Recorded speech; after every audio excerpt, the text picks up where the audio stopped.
Bailment के अंदर सबसे जरूरी चीज होती है पोजेशन डिलीवर करना, वो 148 और 149 में है।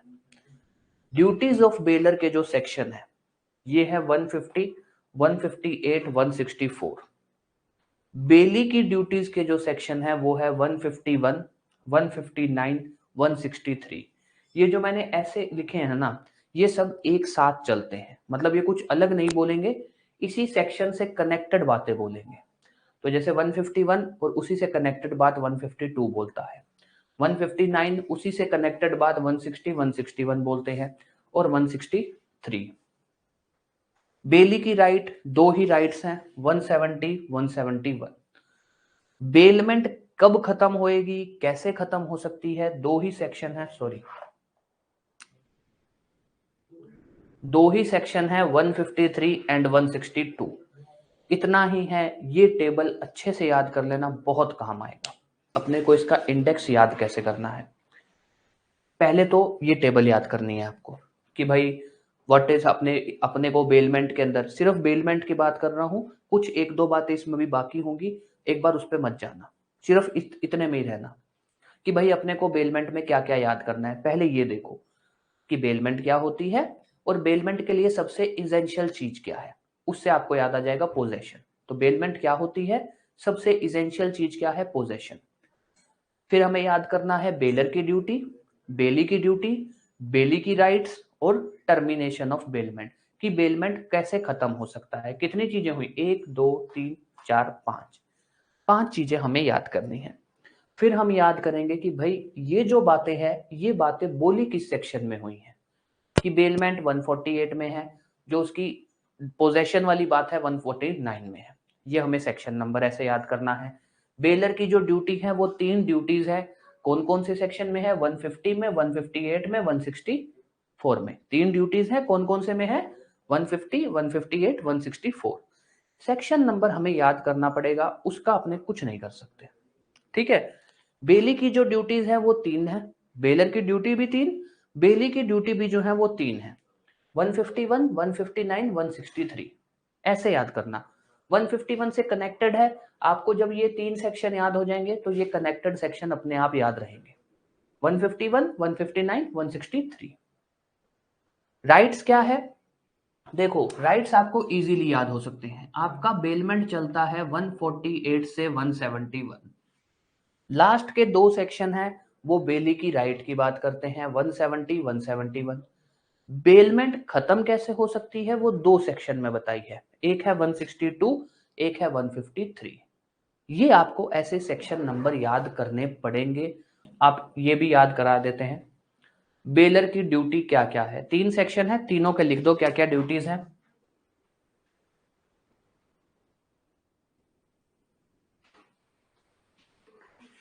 एक ड्यूटी बनती है कि गुड्स के अंदर जो भी वो सामान का डिलीवर कर रहा है उसमें कोई भी फॉल्ट है, कोई भी दिक्कत है, वो डिस्क्लोज करेगा, सेक्शन है 150, ठीक है। 158 कि उसको नेसेसरी एक्सपेंसेस पे करने पड़ेंगे, किसको, बेलमेंट को। नेसेसरी एक्सपेंसेस क्या होंगे वो हम देखेंगे। तीसरा तीसरा है जनरल रिस्पॉन्सिबिलिटी।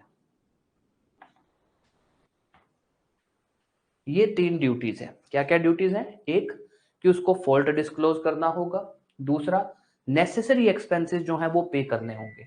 ये कब लगता है कि भाई सामान दिया है उसको कुछ टाइम के लिए, कि 10 दिन के लिए तेरे घर पे रख ले, बाद में ले जाऊंगा, उसको वो 10 दिन में सामान रखने के लिए उसके कुछ नेसेसरी मतलब उस सामान को प्रिजर्व करने का कुछ खर्चा हुआ, पे करना होगा, चाहे कॉन्ट्रैक्ट में पैसा देने की बात नहीं हुई है।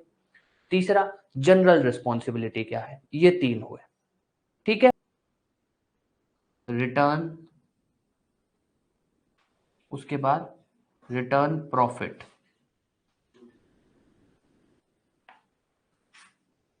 CRP। Duty to take care, मतलब अगर बेलर बेली को कोई भी सामान देता है तो उसको उस सामान का केयर रखना होगा। मैंने आपको ये मार्कर दिया कि यार एक दिन रख लो, मैं बाहर जा रहा हूँ, कल आके वापस ले जाऊंगा, आपकी ड्यूटी है, आप उस सामान का केयर रखोगे जैसा एक नॉर्मल आदमी उसकी केयर रखता। ये एक ड्यूटी है। दूसरी ड्यूटी है duty to return the goods, कि भाई मैंने आपको एक दिन के लिए दिया था, एक दिन बाद मुझे वापस दे दो, ये आपकी ड्यूटी है। अब आप बोल दो कि ये तो इधर हो गया उधर हो गया, मैं आपसे सामान मांग रहा हूं आप दे ही नहीं रहे हो, तो ये आपकी ड्यूटी है, आपको देना पड़ेगा वापस। This is return. इसमें 2-3 और बातें हैं, वो हम जब हम इसको डील करेंगे तब देखेंगे। तीसरा, duty to return profit also. देखो, जनरली तो हर प्रोडक्ट में प्रॉफिट नहीं होता। अब मार्कर क्या ही बढ़ेगा, अब ये मार्कर के 2 मार्कर तो होने से रहे। अगर सामान की बात करें, हाँ, लाइक कोई ऐसी चीज जो बढ़ सकती है, कोई ऐसी चीज जिसमें इंक्रीज प्रॉफिट वगैरह कुछ हो सकता है, ठीक है। हाँ, मेरा जो है डेयरी डेयरी का काम है, मैंने कहीं बाहर जा रहा था तो मैंने क्या किया, एक गाय जो है वो आपके घर पे रख दी कि यार मेरे घर में शादी है, तो 1 महीने के लिए आप अपने घर पे रख लो, जो गाय है वो आप अपने घर पे रख लो। आपने कहा ठीक है भाई, कोई बात नहीं, आपके घर पे शादी है, रख देते हैं। 1 महीने के लिए रखी। जिस समय मैंने वो गाय रखी, वो गाय प्रेग्नेंट थी, उसके बच्चा हुआ। तो आप ये नहीं कह सकते कि भाई तुमने तो सिर्फ गाय दी थी, हम तो गाय वापस देंगे, नहीं। अगर कोई ऐसा भी सामान डिलीवर होता है जो सामान बढ़ जाता है, तो उसकी बढ़ी हुई जो भी चीज होगी वो भी आपको रिटर्न करनी होगी, ये बात बोलता है।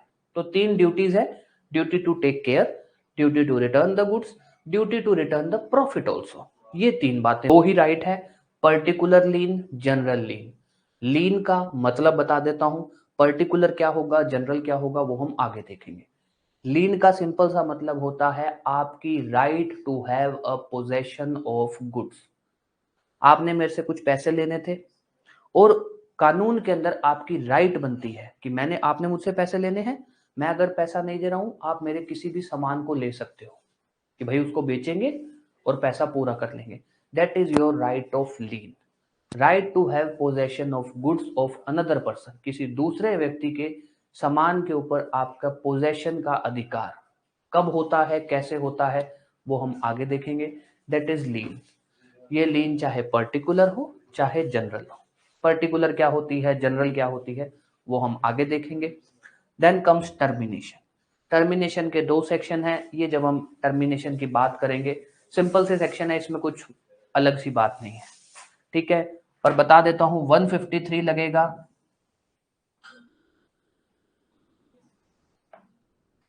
नॉन ग्रेटिट्यूस को, 162 लगेगा ग्रेटिट्यूस को। मतलब कि अरे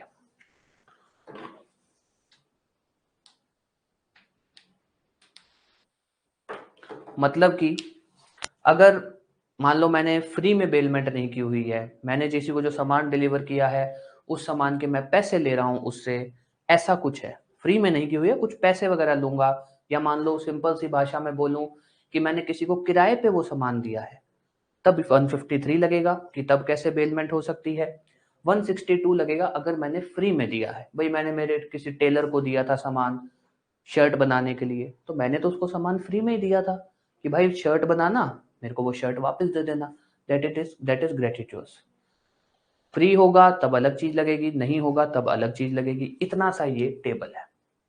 करना है इंडेक्स को, क्या कहते हैं इसको, बेयर एक्ट को एक बार नहीं खोलना, ये आपने लिखा है, इस पे आ जाना कि भाई बेलमेंट है, बेलमेंट के अंदर मोटा मोटी ये 4-5 बातें हैं कि बेलमेंट क्या होती है, बेलर की ड्यूटी, बेली की ड्यूटी, बेली की राइट और टर्मिनेशन ऑफ बेलमेंट। 5 बातें हो गई, 5 ही है ना, 3 2 5। फिर उसके बाद उसके सेक्शन नंबर याद करना कि भाई बेलमेंट कहाँ है, और 148 के बाद आपको 149 अपने आप याद आ जाएगा। बेलर की ड्यूटी 3 सेक्शन है, 150, 158, 164। बेली की ड्यूटी है 3 सेक्शन है, 151, 159, 163। बेली की राइट के 3 सेक्शन है, 170 और 171। टर्मिनेशन के 2 सेक्शन है, 153 और 162।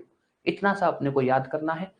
फिर आना बेल एक्ट पे कि भाई 148 क्या बोलता है, 149 क्या बोलता है इंडेक्स पे, 150 क्या बोलता है, 158 क्या बोलता है, 164 क्या बोलता है।